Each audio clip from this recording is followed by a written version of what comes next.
নুরু ভাই বাড়িতে শুননি আপনি তো কইছিলেন আপনার বাসি দিন লাগে ভালো একটা পাত্র নিয়ে আইতাম। আমি নিয়ে আসছি ভালো অনেক ধনী ভালো একটা পাত্র।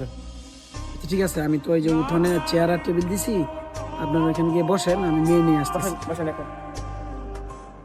তাহলে আপনার মেয়েটা নিয়ে আসেন, তাহলে আপনার বাচ্চাদেরকে নিয়ে আসেন।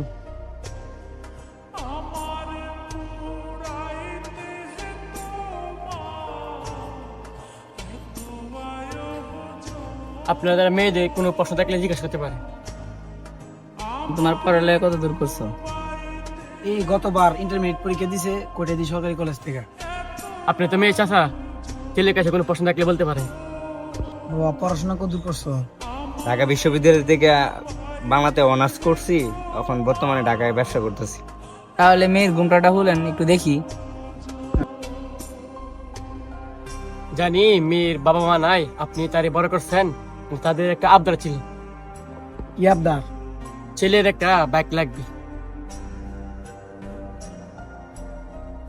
আপনার মতো কিছু লোভী মানুষদের জন্যই আজকে এই সমাজের এই অবস্থা।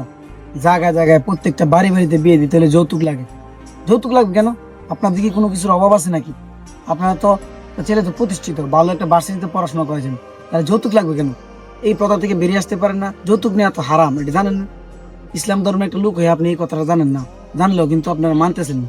আপনাদের মতো কিছু লোভী মানুষের জন্য আজকে সমাজের কিছু বাবারা মেয়েদের নিয়ে এভাবে আটকে আছে, বিয়ে দিতে পারতেছে না। ঠিক আছে, আপনারা মনে করেন কি মেয়ে মেয়ে হলে কি বাবাদের সবকিছু চলে যায়? না, যে বাবার ঘরে 4টা মেয়ে আছে, 4টা মেয়েকে সে রাজকন্যার মতো বড় করে। ঠিক আছে, আপনাদের যৌতুক চান, আপনার ছেলে মানুষ করতে টাকা লাগে, ভাইবেন না যে মেয়ে হলে তারা অনেক কষ্টে থাকে, অনেক কষ্ট করে বড় করে। আপনার ছেলে আপনি কষ্ট করে পড়াশোনা, এটা ভালো কথা।